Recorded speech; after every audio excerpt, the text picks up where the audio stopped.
What's up, Commonwealth? Welcome to the first episode of the Bluegrass Soccer Cast, your home for all things soccer here in Kentucky.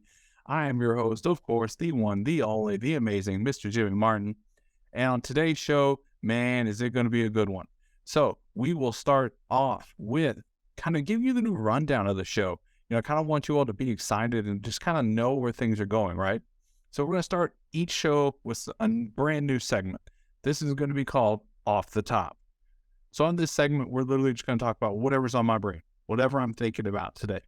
It could be anything from, hey, you really got to check out this team, or hey, you really need to think about this topic when you're thinking about playing.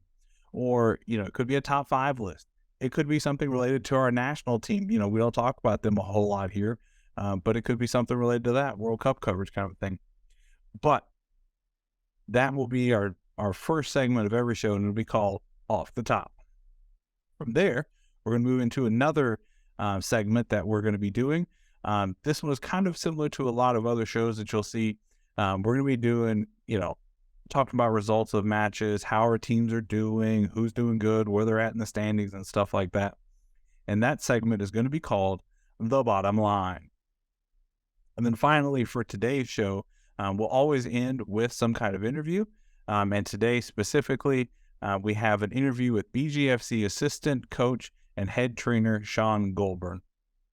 But before we dive into that interview, I want us to go off the top. So for today's Off the Top, I want to talk about the top 5 best in-stadium foods for when you attend any kind of sporting event, maybe even concerts too, but that might change a little bit. Starting at the bottom of the list, number 5, personal pan pizzas. These are so good and so prevalent at so many different games. And they can have a variety of topics. It can be just cheese. It can be cheese and pepperoni. You could have a whole garden on there if you wanted to. And it's small. That small size, perfect for one person. Or maybe if you get, a pizza and a side or something like that, you can split it with someone. But they do kind of come with a little bit of a drawback, right? Sometimes those pizzas can be a little expensive. They're messy at times, especially if there's too much sauce. And most importantly, the reason it's this low on the list is you can't eat it with one hand. You can't eat a personal pan pizza with just one hand. You got to have one hand hold the box. Then you got to have your pizza in the other hand, and that stops you from cheering. That's not ideal in any way, shape, or fashion. So to me, personal pan pizzas, 7 out of 10, a good go-to, but maybe not your best option. Now I want to move into number 4, which is something that is nostalgic for me and brings me back to my middle school and high school days. Shout out to South Hopkins Middle School, Hopkins County Central. Those are my alma maters. And I want to talk about the walking tacos. Yes, these are the snack bags, either Doritos, Fritos, some kind of chip topped with chili, nacho cheese, maybe shredded cheese, and then any kind of topping that you want. Olives, jalapenos, onions, lettuce, tomatoes, salsa, anything you want. Just put it in the bag and shake it up and enjoy. Now, it does kind of get a little bit hot. And I'm not talking about like spicy. I'm saying like the bag of hot chili can be kind of hot to hold. So you do have to be careful with that. But other than that, walking tacos are so good and so nostalgic for me. To me, they're an 8 out of 10. So move on to number 3 on our list, hot dogs. And I'm not talking about just regular hot dogs. I'm talking any kind of in-stadium hot dog, bratwurst, any kind of item along those lines. I really like them because they have some of the similar positives to pizza, right? You can put a whole lot of different toppings on it. You can really choose what you want, what kind do you want. But they are better than pizza for one specific reason. It only takes one hand. I can hold my hot dog in one hand. I can cheer, high five, do whatever I want with the other, and I'm not going to drop my hot dog, most likely, unless I get too excited. But they're only an 8 out of 10 for me because I just really don't want to think about what's in a hot dog. There are so many different things that could be in that thing. I don't even want to think about it. So that's why the number 3 on the list, 8 out of 10. But now we get into the nitty gritty, right? Let's talk about number 2, pretzels. Soft pretzels are a in-stadium classic for me. I will almost always get one. Like literally any game I go to, baseball, hockey, soccer, American football, it doesn't matter. I'm getting a pretzel. And you can dip it in so many different things. Ketchup might be a little controversial, but some people do like dipping in ketchup. Any kind of mustard, any kind of cheese. Oh, it is so good. So warm, so salty, just delicious. I'm literally salivating thinking about this whole list here. They're so good. You can do it with one hand. So you hold it in one hand, just bite off the pretzel. Unless you're sharing, then you should pinch off. But hey, if you know the person good enough, you can both bite off of it. To me, pretzels are a must-have and are literally a 9 out of 10.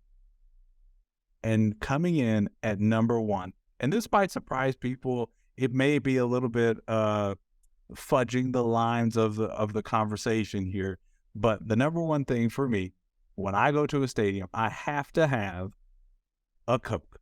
Specifically, I have to have Coca-Cola Classic or Coke Zero. That is my go-to food. I mean, it's more of a drink, but still, it is something I always have to have. It is cold. It is refreshing. It is exactly what I need to help push me through, help keeping me loud, help keeping me cheer. It is always a 10 out of 10. But now that we've got that off the top out of the way, let's move on to our next segment, which is called The Bottom Line. So we're going to focus on the scoreboard for this spring, talking about our pro and semi-pro teams. We've got several in our state, surprisingly. And I want to start with our NWSL team, Racing Louisville. So the ladies in lavender started their season off with a road trip to Houston last weekend, where they drew 0-0, 0-0, however you want to phrase that.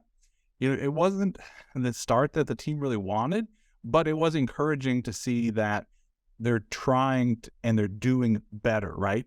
You know, in previous seasons, that would have easily been 0-1 loss to Houston. You know, previous playoff team, Houston being, you know, it was good to see progress in the program. And now that they have a new general manager, I'm really excited to see kind of where that team goes moving forward. But let's move across the city of Louisville and talk about the boys in purple, Lou City. Lou City started out hot, folks, and I mean hot. They started out with 2 huge wins out in California over Orange County SC and Monterey Bay FC. However, they went stone cold in their home opener against El Paso Locomotive with an embarrassing 3-0 loss. Now, yes, the boys in purple were down 6 players, including Ownby, who is by far their best attacking player, but a 3-0 loss at home is no joke. And if I'm being honest, the team could be in real trouble here. They have quite a few players who are higher on the pay scale for the USL champion. They've got a few players that are kind of up there on salaries. And this team has a lot of pressure on it.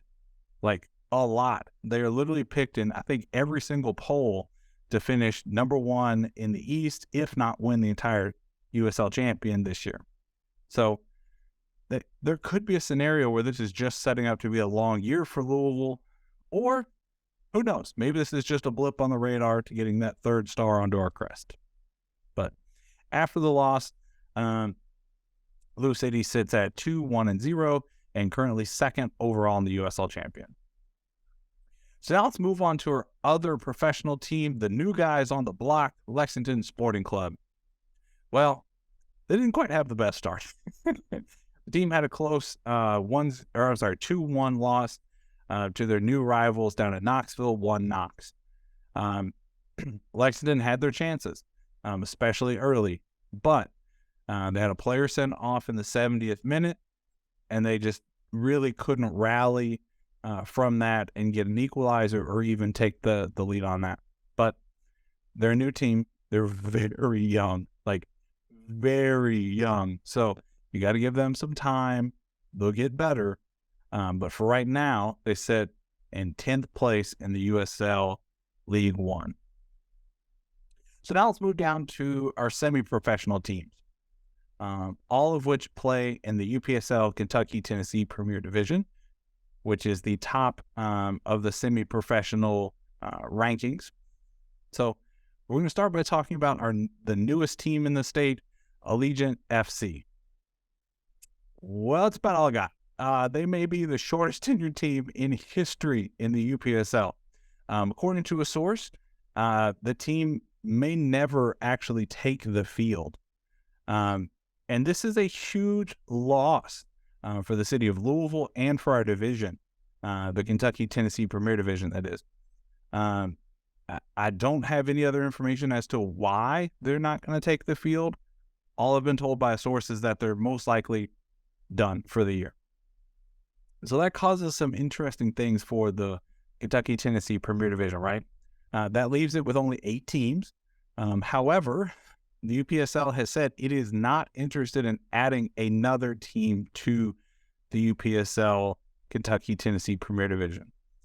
Instead, it's going to look to divide the division up into 2 4-team conferences, and the winner of each conference will then play in the playoffs to determine who wins the division. So, Allegiant FC, thanks for joining us on the first power rankings, but deuces, you don't exist anymore. Next, let's move all the way out to the far western end of our state. Let's talk about Pumas Premier. That's a team located in Paducah/Mayfield. Yes, I know that those places are not that close. However, Pumas Premier plays in both. They play at McCracken County. They play at Graves County. They play everywhere, apparently. So this team has been around for several years. They're a staple in that part of our state and really are the premier consistent model for how to start from a youth club all the way up to semi-professional. They're the main rivals to BGFC. They battle in the hashtag Battle for Western Kentucky every year. So far, I believe BGFC has won all of those matches, but feel free to go down in the comments below and let me know if that is incorrect. But for this year, Pumas Premier started off with a 3-1 loss to St. Louis City SC Academy. Yes, that is the academy team for the MLS club. They play in our division. That team actually, oddly enough, has at least 2 former BGFC players on it. And with the loss, that drops Pumas Premier down to 8th place in the division, which, since we just talked about where the Knights team is, sorry, Pumas. But they will have a chance to rebound this weekend as they host BGFC on Friday night, if that game happens. There's a lot of weather that's going to come in on Friday night, or Friday and Friday night, and honestly, I expect the game to get canceled at any time, or rescheduled, I should say. But let's use that as a diving board to talk about our final team in the bottom line, the BGFC Golden Lions. And kind of like the rest of the teams in this this division, have had a little bit of controversy to start their season. So the team was originally set to start the season with their Daytona 500, their biggest game of the year, hosting Beeman United FC. This game, however, is postponed, and I don't have a date for you yet. I've got some good sources with BGFC. I don't even have a date yet for when that could be. But nonetheless, here's a little bit about what I know and what I've learned so far about when that game, what happened with that originally scheduled game.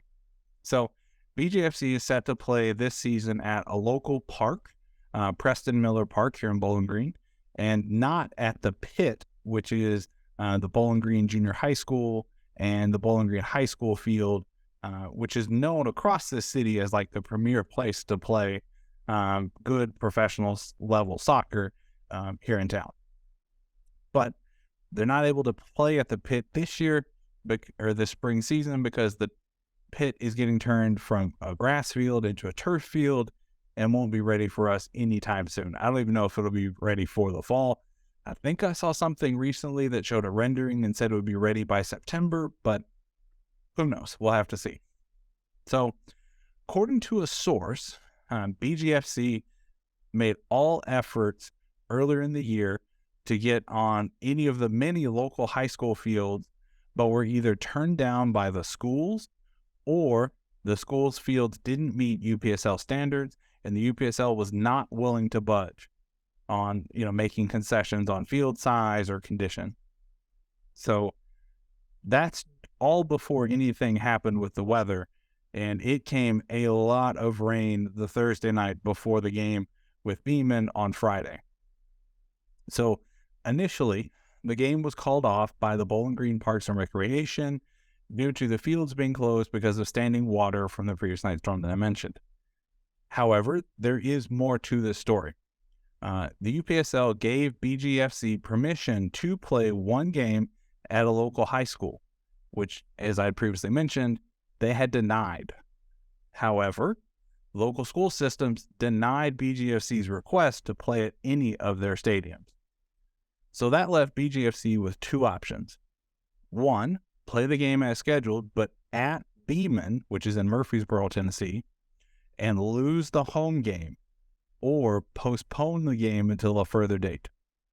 Now, according to another source that I have, this one within the Beeman United organization, they were very upset about this, like hot. They were mad as heck.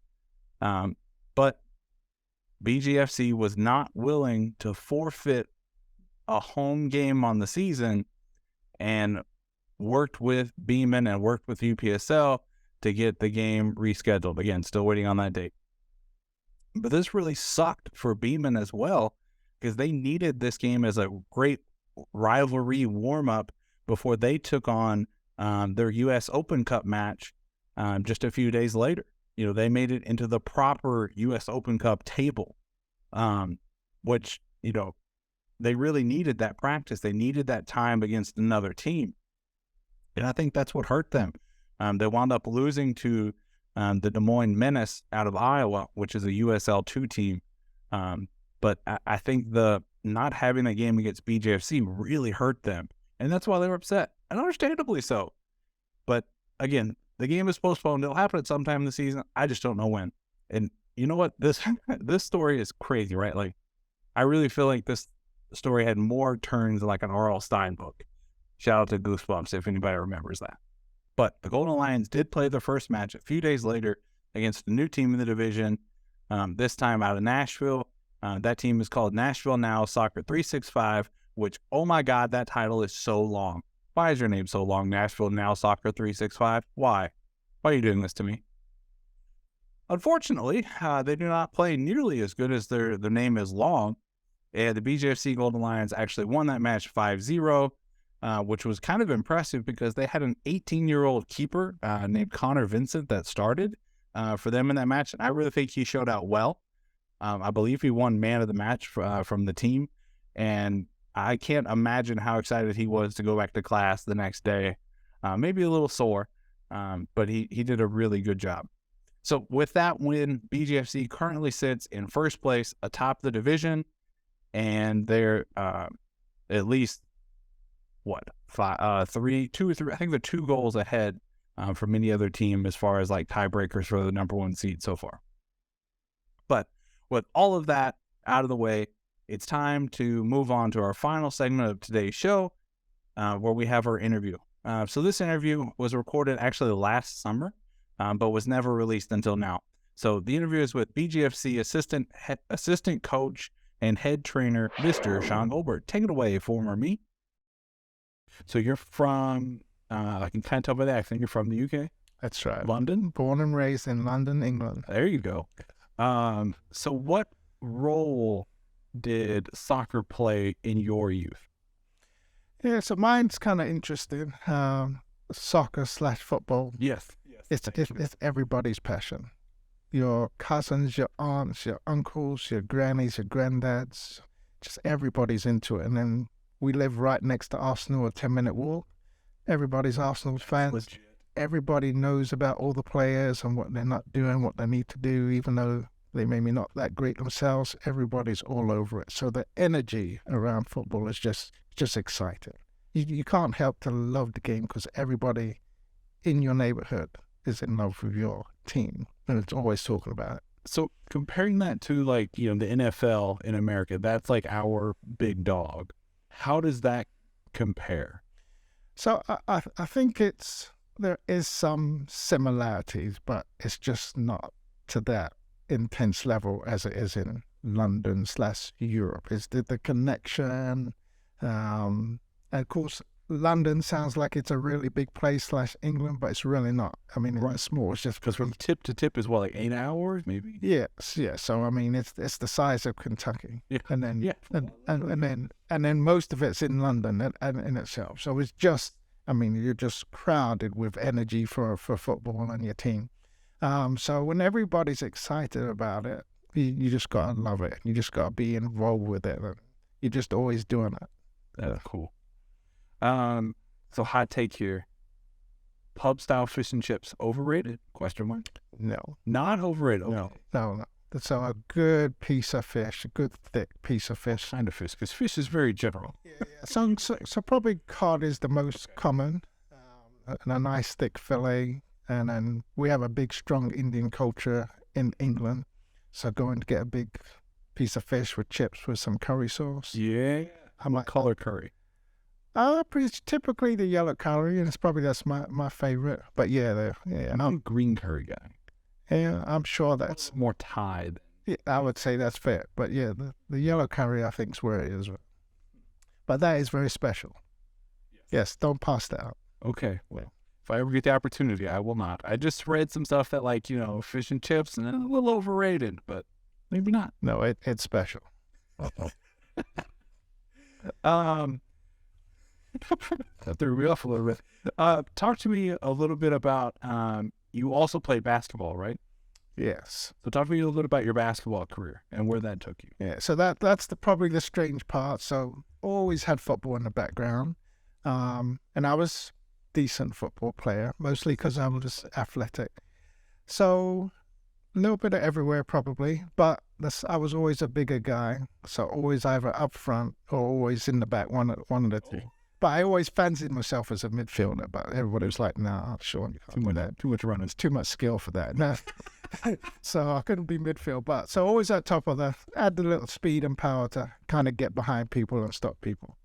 But in probably 85 range, maybe 84, this crazy game of basketball came to England.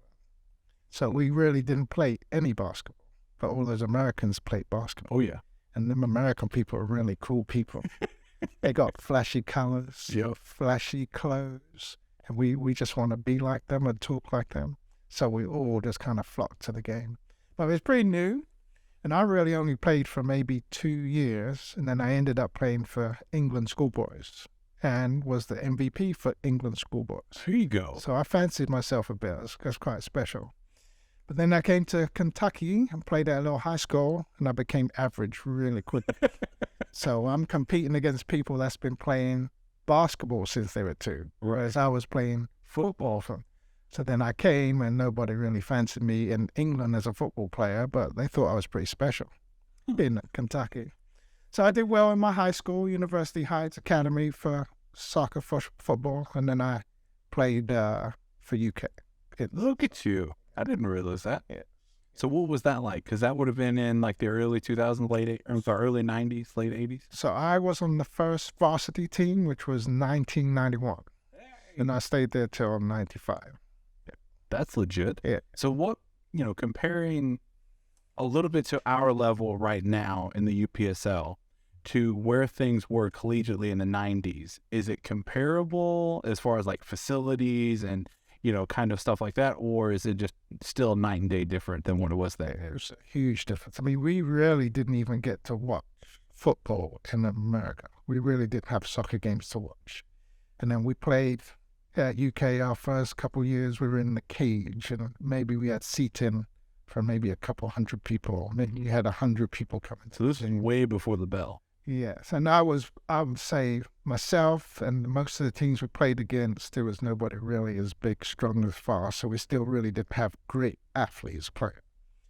We had some good technical guys playing, but the game is so much different and so popular. And I remember saying back then, I can't wait till this country has football on the television. Can't wait till they have amateur/semi-pro football. Can't wait. Wasn't long after that. Well, it's been on a while. I would like for it to be happen sooner, but I think this model, particularly the model we've got now, is getting closer to the European model where you don't have to go to college to play. Right. Come and you can play in. And that's a model we've got in England that gives so many more people a chance to keep playing. Well, we could literally turn this whole episode into like the difference in the educational systems and the opportunities that, athletes have in each country, versus each other. But we'll hold that on to the side there. But, when you're looking at the UPSL now and you look at the other parts of the United States soccer pyramid, it is very similar to how things are set up in Europe, with one big difference, though: no relegation. So are you pro-relegation, not relegation? How do you feel about it? So we all need a bit of spice. We all need a little bit of... Going back to what we're talking about with you and Coach, you got a little bit of... Yeah, so you need to be, if you don't do your work, we're not going to be able to come back here. And that's a different level of, okay, I need to come and play, versus no matter how I do, I'm coming back. I mean, that takes a different kind of person. And then the opportunity to get to the next level. I mean, you don't want to just stay where you are. Yeah, if I do really well today, I can do this tomorrow. So I like it. I don't want to be that team that gets relegated. Nope, I'll be you later. I want to be on the opposite end, but I think you need to have a little something to fight for every day. So do you think there is a chance at some point in America, the full pyramid, from MLS at the top all the way down to, currently UPSL being the bottom of the pyramid for the most part, do you think we'll ever have full relegation? Full relegation. Where you could see, the Inter Miami fall all the way down to the UPSL and BGFC all the way up into the MLS. So I would love to see it. There's a lot of other things that come into play that might not enable that. Yes. And then I think when you're on top, you attract a lot of more things than maybe. So I would like to see it happen, but I'm happy where we are now. I'm happy that we're going to progress further, but that might be another 20 years down the road, maybe. It might be more than that. Yes. It might be even 40 to 50 before we get that full level, because, honestly, if I look at like the USL, they've got the champions, they've got USL 1, and they have USL 2, but that's mostly for like under 23 teams. I could almost see them having a relegation system potentially, but I just don't see the MLS working with the other leagues, or even maybe the USL wanting to work with other leagues to do that kind of relegation where you're, jumping from TV contract to TV contract to no contract at all, for your broadcasting rights. And, I know a lot of American owners, they want a certified guarantee. I'm in this league, no matter how bad we do. I just don't see that happening anytime soon. Unfortunately, I would love it. All right. Well, you said some key words there. Money does talk. Absolutely. Yeah. So, and at the end of the day, everybody wants money. Right. So, money talks a lot. So, good old capitalism. Yes. Yes. I want to pull back to something you said a few minutes ago. You were talking about like the culture of basketball coming to Europe, while also this culture of soccer, coming to America. What was your experience, in the 90s with the new culture that was basketball in England? So let me make sure I got, the basketball in England, what was the coach? The influence from American basketball and culture on England as you as a youth. So, of course, the American culture was there a little bit as far as maybe fashion and a lot of other things for us youth kids there. So then being able to play the sports and even baseball is slowly growing. Really? I took a team with ODP to Tottenham, and it seems like 3 or 4 stadiums now have contracts with the NFL to make sure they have a couple games. So it is very influential, and it was maybe before money. But yeah, we really like the American culture, and we try and copy a lot of things that they do. From like the hair, the clothes, everything. Yeah, and then the opposite is true here. Right. This is people like the English culture and a little. So at the end of the day, just something a little different, something to add a little spice. I think we definitely enjoyed it and embraced it in England. Well, and now you look at even some of our BGFC players, they'll when they celebrate a goal, they want to do the knee slide, or they'll do the Ronaldo, all of that kind of stuff. So I think that culture exchange went both ways in that same time period, and is really kind of blended two very unique cultures, if that makes sense. Because basketball very hip hop heavy, very inner city culture to it, and soccer in Europe is that exact same thing.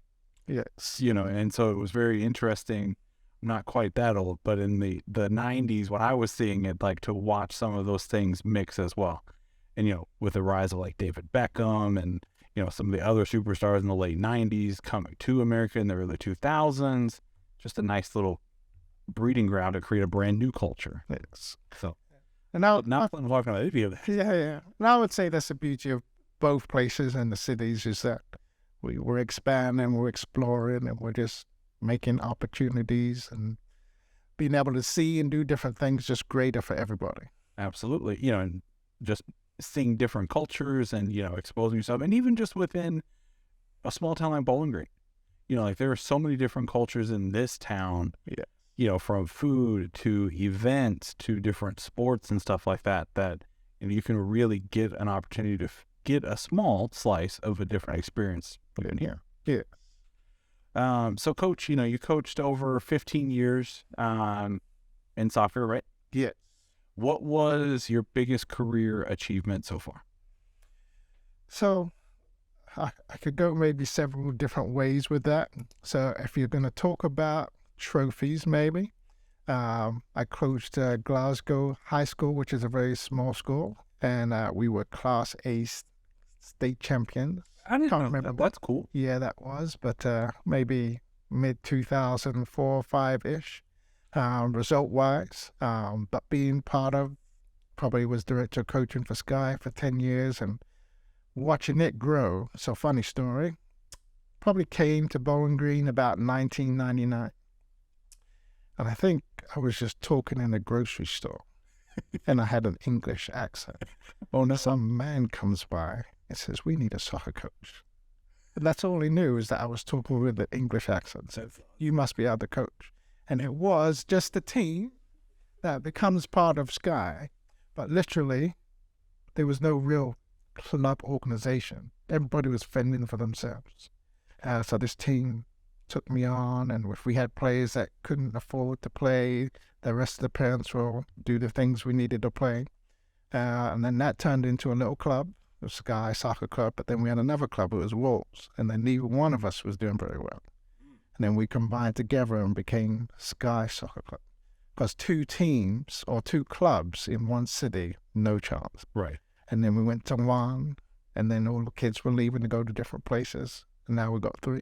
Right. Yeah, so the sport itself is growing, and I can't help to think that may be a little tension between the 3 clubs, but it's a beautiful... Definitely tension there. And once at some point soon, they're going to realize, you know what, we are giving so many more opportunities for kids to play all over Bowling Green, right. And the end result is we're going to have a lot more and a lot better players, but we all want them to be out.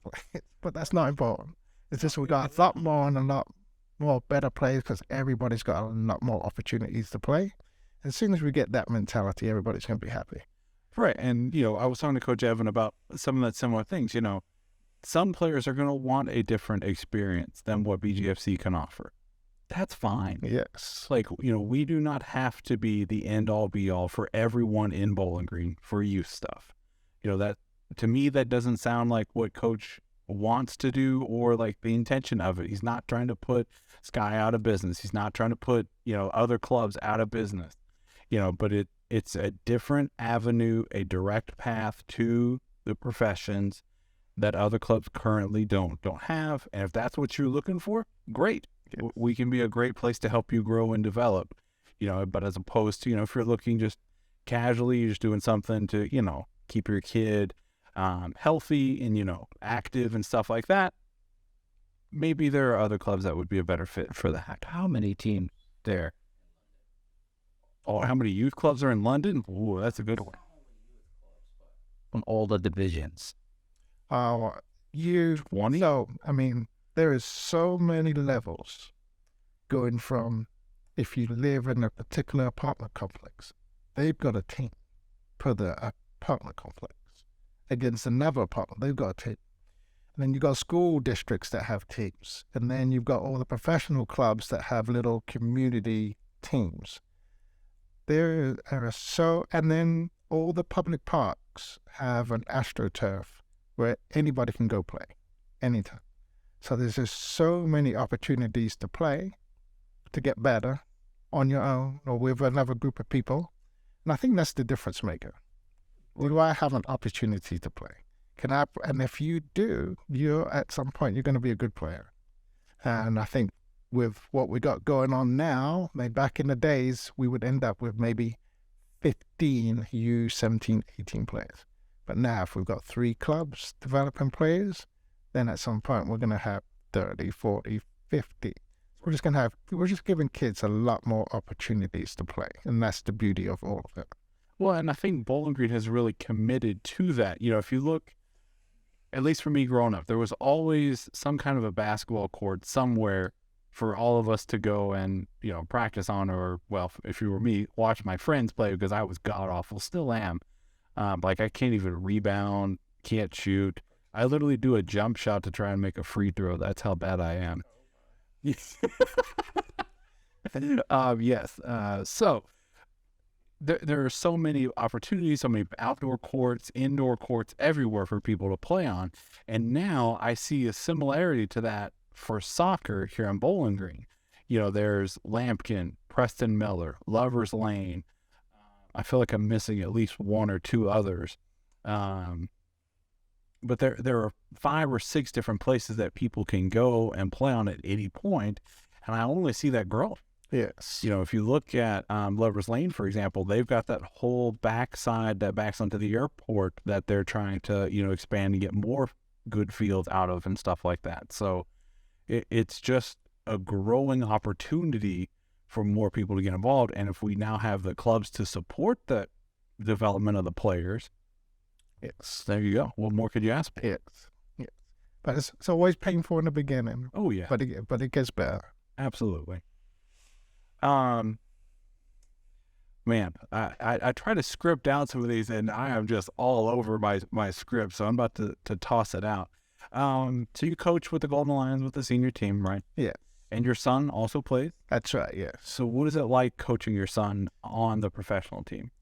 So, not to sidetrack a little bit, but he's been playing with me probably since he's 4. Oh, wow. And I've always been fearful of being that dad that he feels like he's pressured to play and can't play because there's too much pressure. So I just try to watch, and if he ever says anything, which he really doesn't say much, I'm struggling with this and I need help with this, then I would be there. But I try not to make dad's son interfere with coach son, and I treat him just like everybody else. But I think he's done well. He's done well and he's developed well, but all the credit goes to him. There's nothing because of anything I did for him. He's the one that had the motivation to do everything he's done. Right on. So what other roles do you kind of do within BGFC? So I am their sports physical therapist, and that was really my start and main reason I was here. So my job really is to make sure everybody stays healthy. So at practice, after practice, they've got a little muscle that's tight. They got a joint and that hurts. So if they're having any problems with nutrition, hydration, occasionally some individual coaching maybe relative to what they do.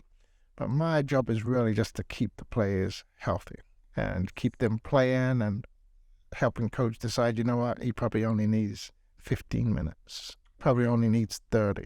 He can play a full game. And that's probably difficult sometimes for coaches is that you want somebody to play all game, but they're not ready to do that. And you might get that today, but you're not going to have anything tomorrow. Or you're not going to have anything next week. Yeah, and if, like we were talking earlier with the national tournament, if you play on Friday and then on Sunday, you got to save some in the tank for Sunday. Yes. Assuming you win, though. Yeah. So how do you manage players giving their full effort in a game, but then conserving them enough for a few days later playing another game at that exact same level or even better? So that is definitely a tough struggle when your roster size is massive, because you can't, if it's your best 5 or 6 players and you really need them for the final, you can't rest them in the semifinal because we're not going to get to them. No. You're going to get embarrassed. So a lot of it is really on the game day. We're going to play and we're going to see how we do. And if the game looks like, what we can manage and maybe not score too many, but hopefully not give any away. Right. Then we can rest a few players. Maybe that's playing up top or more of attacking players so that we have them for the next day. But we really can't make any pre-game decisions. We really got to see how that game goes. And then sometimes it's switching some people from maybe a run-in position to something a little bit more stationary, so that they can serve a little. Yes, yeah.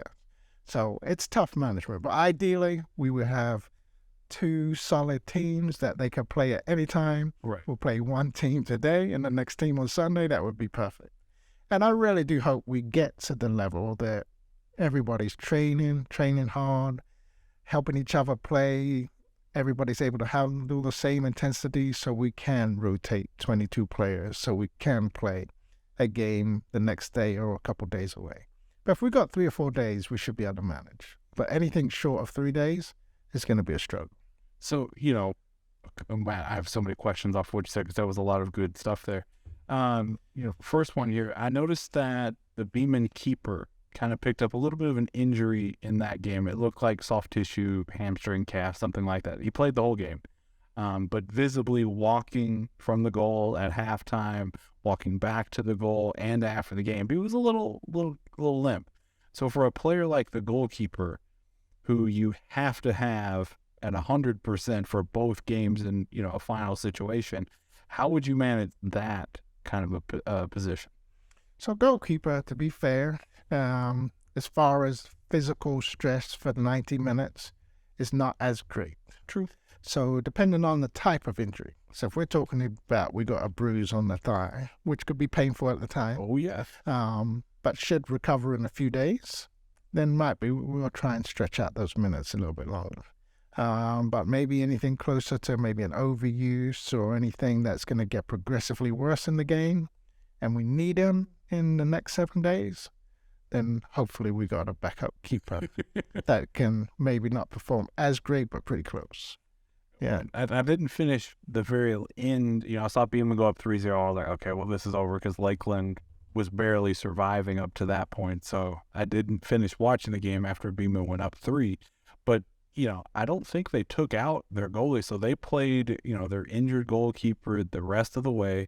Now, they do have, I think they get a week and a half or so before their next matchup, maybe a little longer, so they have more time to rest. But what goes into working with a player in that late stage of the season who picks up a soft tissue injury like that? How do you approach that?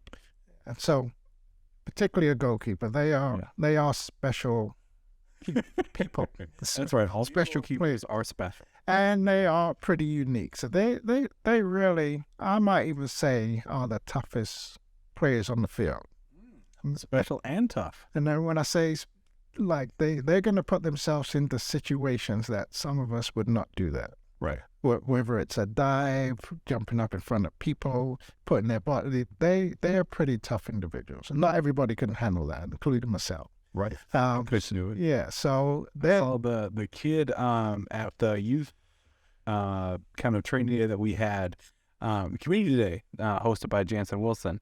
One of the goalkeepers in the first game got hit in the face 3 times, twice in the nose and 1 on the chin. and he just stood in there the whole time. Like, he was shook up a little bit, but he wasn't letting his team down. Yes. So then that's the other part of it. They are typically really good leaders. Yeah. Are good, probably glued to the team, keeping everything together. Feeling good that you've got a good keeper behind you. All that adds to the team's confidence and the player not wanting to come out. So again, if it comes down to an injury that we think we're going to get through in a few days, and it's not going to get extremely worse unless he gets the same trauma in the same spot again, we're probably going to try and keep him in for all those other things that they play a role in the game other than just being the keeper. But definitely something that's going to be progressively worse or dangerous for him or the other players, then we're probably going to try and take him out as soon as we can. You don't want to rip anything. That's right. You can deal with a contusion. Yes. Depending on your position. If you're a striker, you're probably coming off with a contusion. But, like you mentioned, goalkeeper, maybe there is an opportunity for you to stay in even with something like that. Yes. So I know that earlier in this BGFC season, I went to Evansville with the team.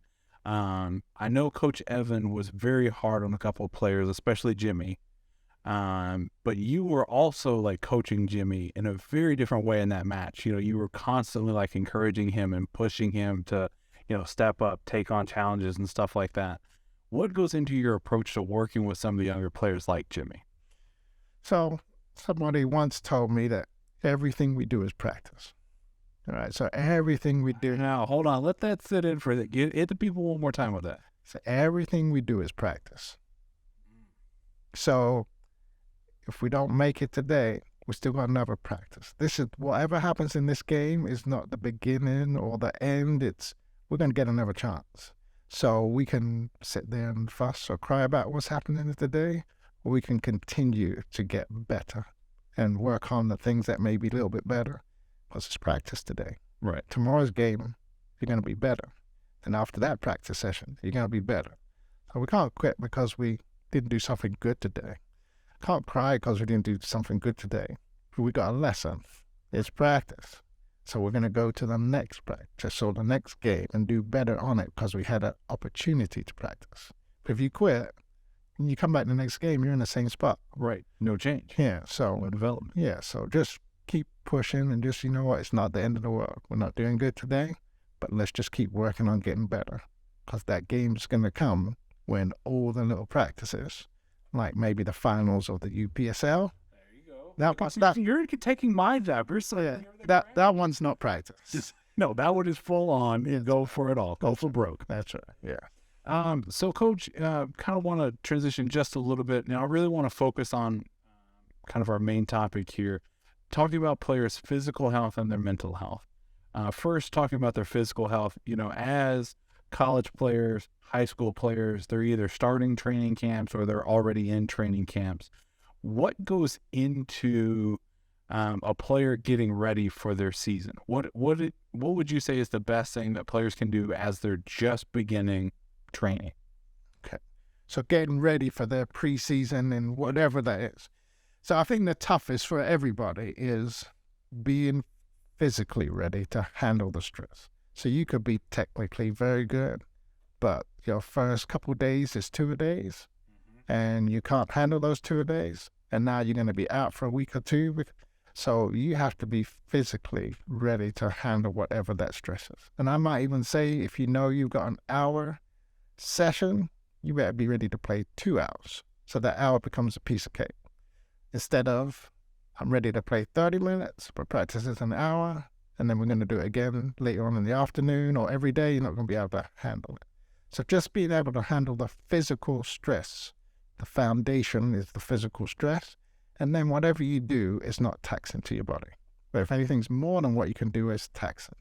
And then you need 3 or 4 days rest after a taxing game practice, but you're practicing tonight. Twice. You practice every day tomorrow, and you can't do it for one day, you're going to be in trouble. So just being physically ready for whatever that stress is. So, in your research and stuff like that, because I saw you giving some cool presentations, it sounds like you read some books too. I do teach a course on this. That's legit. That's really cool. So within that stuff, what have you found especially younger athletes who are going into, maybe their first or second high school season, what do they need to be working on to get physically ready for the physical stress of that training camp? When do you start that as well? Yeah, so it takes minimum 6 weeks to get in shape. Holy cow. Minimum. So probably longer than that, but at least 6 weeks.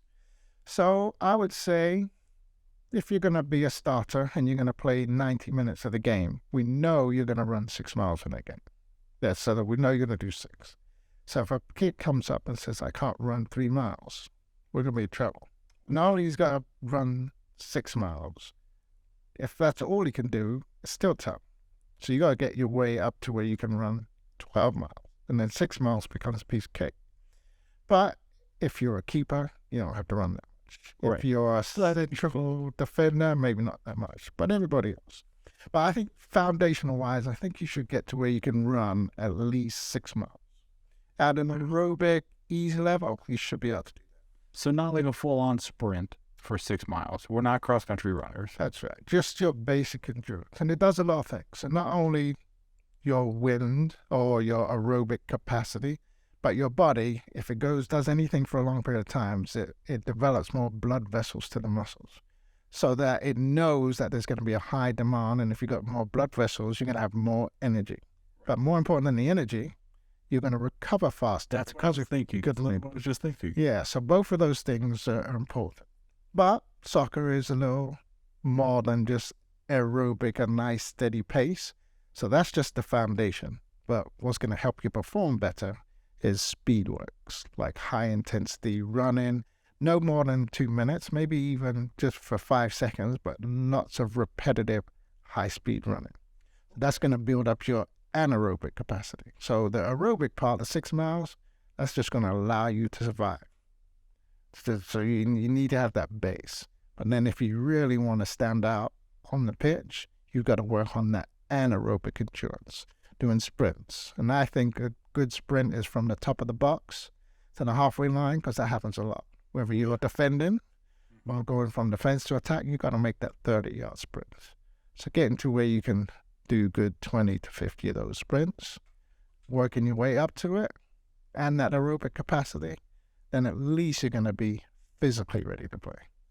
So if you're, somebody who doesn't live maybe in a city kind of like Bowling Green, say you live, Glasgow or even more remote than that, if you live out in Alvaton or something like that, how can a player who doesn't have access to a pitch still get both of those exercises accomplished before their season starts?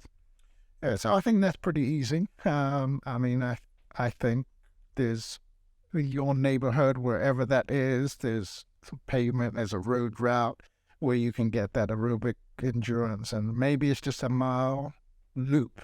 And then you just do that mile loop 6 times. And as far as that sprint work, there's a little hill somewhere, or there's a little grass patch that may be 40 yards, 20 yards, 30 yards. And whichever one that is, if you only got 20 yards, go up and down twice to make 40. You only got 10 yards, do it 4 times. So you have to be a little creative at times, but there's opportunities. And that's the beautiful part of this game. Right. There's no excuses. There's a way to do it as long as you have the will to do it. So if anybody's not ready, it's not because they can't. They just didn't want to get ready. And I've always preached this a lot with my youth kids in soccer and their parents. If the kids say, Mom, it's time to sign up for soccer, that kid's going to be a player. Right. If Mom says, I'm going to sign you up for soccer, we got 2 different animals. Oh, yeah. You want the kid to say, Mom, I've been watching. Registration is open. Make sure you sign up. We don't want it to be the opposite. Right. Yeah. You don't want... I feel like this is almost an American trope at this point. You don't want the parents who have the best intentions of helping their child be more physically fit. And with soccer being so much running, there is a natural progression to think, well, if I want my kid to be a little more healthier, maybe they need to be in a more active sport like soccer. I understand that train of thought. But, from a coaching perspective, that's got to be a rough time to go through when the kid is just not there physically for for practice or for games or things like that. So how do you manage that? What's your secret sauce? So that's probably the beauty of what's going on now. And maybe with there being different levels, is that there is a spot for everybody, right? But when you got them all on the same team, that's when it gets difficult. Right. But there's a spot for everybody. Whether it's a positional thing, but hopefully there's 10 teams. And this is a team that you fit best on. And this is where you're going to play and feel better on. That's where you need to play. So sometimes we don't want to accept that situation. But yeah, just kind of like the relegation thing. Maybe I start off here, but if I want to get there, Mom must be saying, if you want to play there, you better start running. Start getting some sprints in. It gets into that relationship with, the parent and the player to get that established early. Yes. To say like, hey, I want to do this. This is what I want to do, as opposed to, the parent being like, you're going to do this. That's right. And so physically, what happens to, an athlete when they get injured? What goes into that timetable of getting back onto the field? And let's say it's a relatively serious, ACL tear or something like that. So physically, talk to me about what that process is like of getting back onto the field at or better than where you were before you got injured. All right. So a lot of that really depends on the type of injury. True. But I think the most important thing that happens is that we give that body a chance to heal. And the sooner we do that, the better. So there's a lot of times, and hopefully this is going to be my role with the youth and the older players, that we're going to pick up on it early. So I like to say with early intervention, it hurt for a day, we're going to get better in a day. You've been struggling with it for 6 weeks, then it's going to take us at least 6 weeks to get better. So early intervention of giving your body a chance to heal. So if there's any kind of trauma, you're going to break a muscle, blood vessels, maybe some nerve injury, we've got to give those structures a chance to come, and that it takes a minimum of 3 days. And then there's a big controversy on what we do in those first 3 days. And everybody wants the ice. It does help with the pain and makes them feel better and decrease swelling. But it also slows down the healing process. We want to take some anti-inflammatories, but we need that inflammatory process to get better. So yes, the ice and anti-inflammatory is going to make us feel better. It's going to take us longer to get better. So the more we can hold off on those two things, then that initial process gets a little bit better, and maybe the integrity of those tissues are a bit stronger.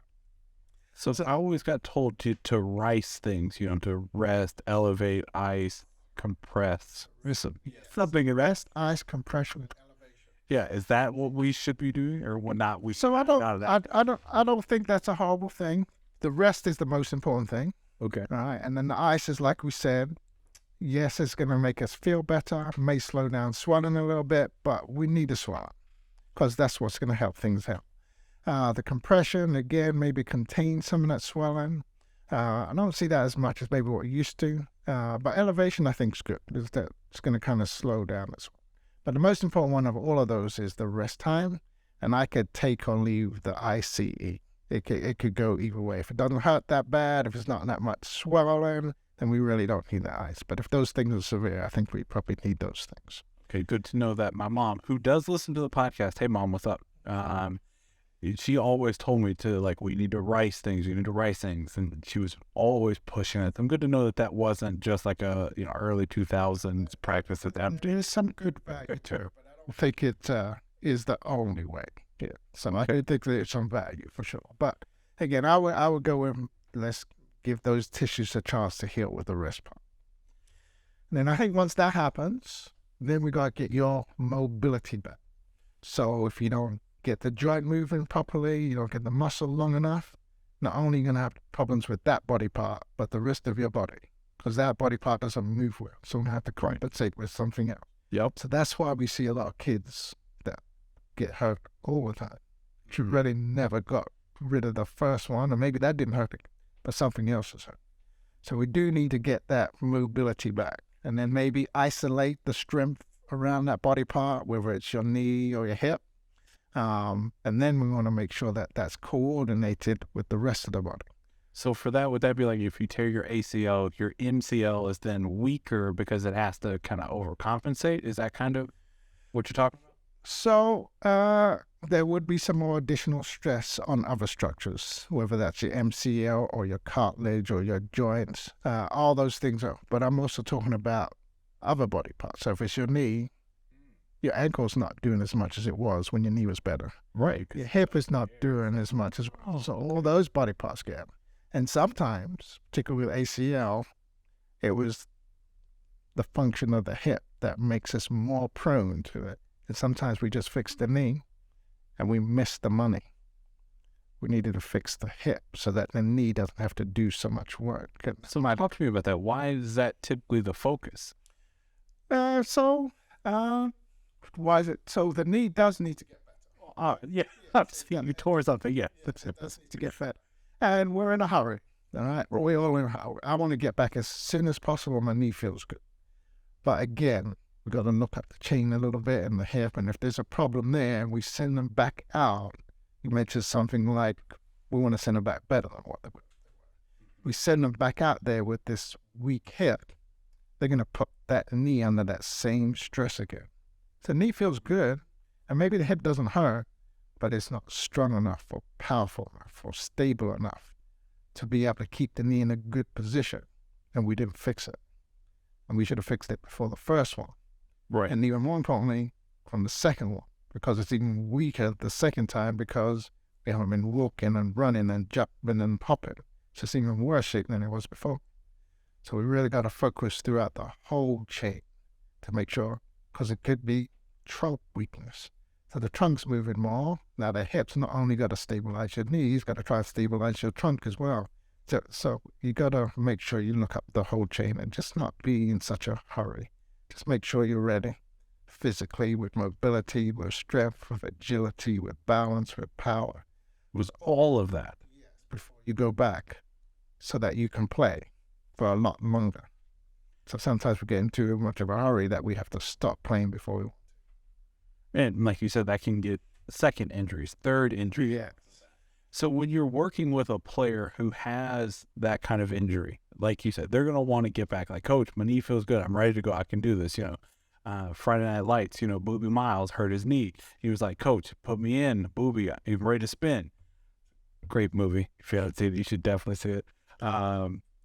Anyways, so what goes into encouraging a player to stick with the treatment plan, to stick with, hey, I know it feels good, but we've got to make sure your hip, your ankle, and everything else are good as well. Yeah. So I think we have some performance tests maybe. So maybe we can do some hopping on one leg and compare it to the other leg, and we want to make sure it is at least within 10% of maybe the good leg. Or sometimes there's standards for maybe the NFL's got certain tests or soccer's got certain tests. This is a standard measurement. This is how strong you should be. This is how fast this is how far you should hop, and you can measure it against those standards. But for the kids, just like everything else, I need a target. And you give them a target, whether it's range of motion or strength or how high they can jump and hop. And let's get all these little things great. And then those little things add up to the big thing, and then we can go back. I would love to do a video where me, massively out of shape, would compare myself against like MLS standards like that, just to see how things are. That might be mildly entertaining for people. That would be enjoyable. They're like, I can already see you be like, yeah, we got a little bit of work to do. 6 weeks. Oh, okay. Well, Coach, we'll switch gears a little bit. Want to talk about mental health now. Obviously, mental health, huge topic for everyone, these days. Why is it so important that student athletes at any level take the time to really focus on their mental health? Yeah, so I do think that is a big thing. For me, I've always looked at sports as, you might not be an MLS player, but the things you got to go through sports with disappointments from not making tryouts, from losing the game you should have won, or bad calls, and you was able to get through it because it happened and you realize I'm not going to die because that happened. Right. I think that's really strong to build with all our sports and our athletes for things that happen down the road. So I just think there's a lot of times when things maybe not so bad, but it seems like it's really bad, and then we stop and quit. But if we can help coach these athletes into a process, or if it's not the end of the world, this is practice. This is a learning experience. I know you're disappointed and you know you're sad, but let's take a break for 24 hours. Let's come back and talk about it. And I think sometimes just that little breath, a little break helps us kind of refocus and work through it with the kid. Okay, yeah, this could have been better and this could have happened. And okay, let's do that next practice. Let's do that next game. And maybe the same thing happens, but you know what? Because I made a smarter decision, I was able to get a better result. I was able to perform better. But it's all kind of progressive from one game to the next game, and then seeing the results of when I'm mentally and emotionally stronger, that things in the long run are going to be a lot better than just like you would physically. Exactly. And to me, I might even say the mental strength is more important maybe than the soccer strength. Because if your mental strength's not there and you get disappointed and upset because you didn't make the team this year and you don't try again, right, and it's all over. Right. But if you're mentally strong enough to say, I lost 7-2 to Beeman, but I know I can beat him. I know I need to work on this. And then when we do this, we play better. And if we play better, we can get a better result. And we keep going. It just keeps getting better and better. But if we just decide, you know what, they're 5 goals better than us, and they're always going to be 5 goals better, it's no sense in playing anymore. So, obviously you can't tell me a magic formula to go into that kind of conversation, but how do you approach that conversation with the player who takes that loss so hard? Maybe it's, if you look at Beeman right now, they're in the National Final Four. If they lose, they'll play for third place, but it's third place. You're not playing for first. But how do you work with an athlete who takes that big of an L? You're a basketball player, for example, that loses in the state semifinals, doesn't even make it to Rupp Arena. What happens in that conversation? Yeah, so I think on the day, that's tough. Oh, yeah. All right, and so I think on the day, you just take a breath. We take a breath, and then we've got to reconvene. And maybe the next day is too early. All right, so maybe the 2 or 3 days, then it's just a conversation. We have a conversation. We're going to talk about what happened. And we're going to talk about maybe what are the things maybe I could do, maybe for that game or for the next game, that would have made it better. And just to let them know that there's possibilities to be better. It's only when it seems impossible that it's a struggle. Right. And then sometimes we just have to break down just little elements of whatever happened and just knock those elements down. Did you get better at maybe not getting so angry when this happened? Did you get better at responding quicker to something happen?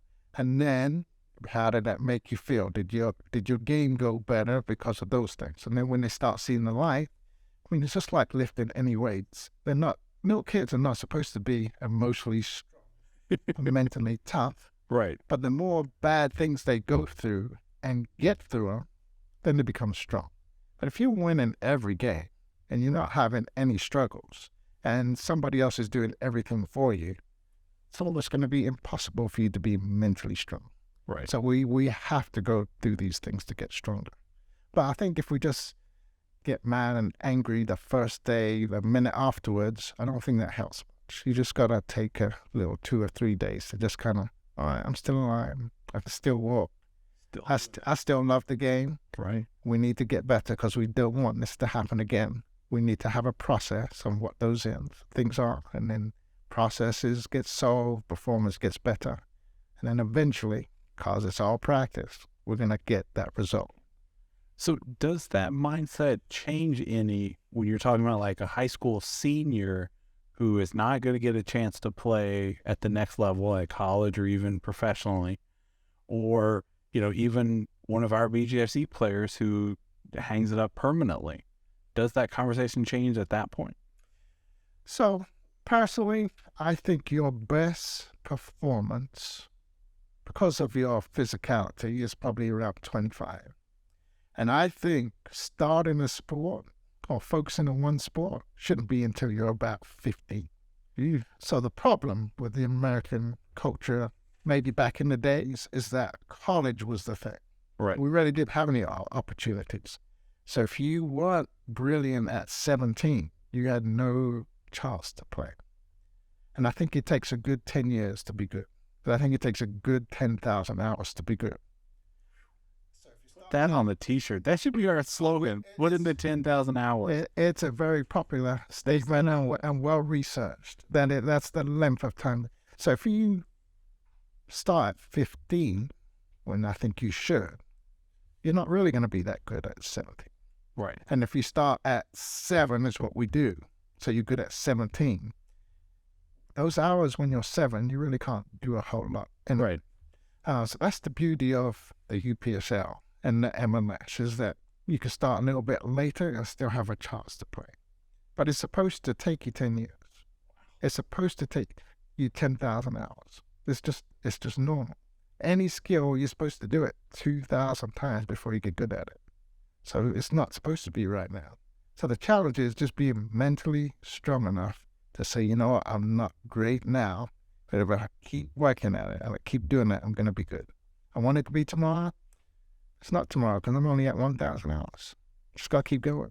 Can we put that on a T-shirt? Because there's that guy, I think he's now at Miami. He's like the strength and conditioning coach. He's got like an orange curled mustache, and his whole slogan is like, fill the sleeves. Like that guy? No, I don't want to be that guy. But I'd like to put in the 10,000 hours because I think that goes both physically and mentally into like how you need to prepare.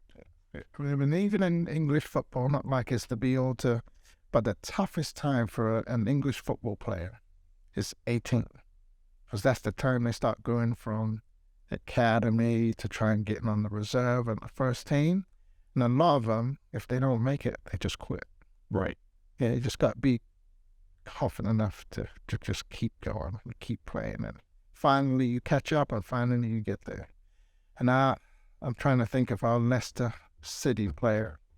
I know his name, but he was a guy that didn't make it in the academy, worked in the factories. I'm shamefully not remembering his name. Make sure you put it down in the comments who this is. Leicester City player, what year? Probably 3 or 4 years ago. He was quite popular, but was the best player in the league. He helped. And I have no idea. EPL. But he was a guy that was a late blooper. That could be a whole nother show where we just break down. Just kept going and becomes the best player in the club. Well, Coach, kind of last question I want to talk about with you, especially about, player mental health. What is the biggest thing that parents, other players, teammates, fans, etc., what is something that we can do to help if we notice somebody has a mental health issue? How can we create that community around that player to help them get back to healthy, mentally speaking? So there's different levels maybe, and I want to make sure we're on the same level. Right. So as we're talking about mental health issues, I'm referring to maybe difficulty around the game. Right. And then there's a whole nother level with difficulty with life itself. But I do think for everybody, support is the number one thing. All right. So if you're struggling with whatever it is and you don't feel like you got support, then the world becomes pretty tough. But the more support you have, the more love you have from your teammates to help you get wherever you want, to help you do whatever you want, that really helps you push on and move on and do more, because if you don't score this goal or if you don't make this pass or tackle, your teammates still love you. Right. Your mom and dad still love you. Your coaches still love you. So maybe an example of my more reserved approach, if Jimmie doesn't make that tackle, if Jimmie doesn't make that run, Jimmie knows I'm still there. And not me, because I'm making all of those, but other Jimmies. Yes. So just to support, knowing, you know what, I know you're going to fall down. Right. I'm going to help you get back up. We're going to do it again. I think that helps kids really move on and push on to keep going and keep getting stronger. And that will do it for the first episode of the Bluegrass Soccer Cast. I want to sincerely thank you all for joining me on this. This has been an absolute ride for me. I've never stepped out like this. I've never done anything quite to this magnitude on my own. I'm not alone, but I have one other person, but I've never stepped out and done anything like this. So I really appreciate all the support, all the engagement across all of social media. which reminds me, you need to make sure that you're following us on Instagram, Twitter, TikTok, as well as give us a listen on all the incredible platforms that this podcast is on.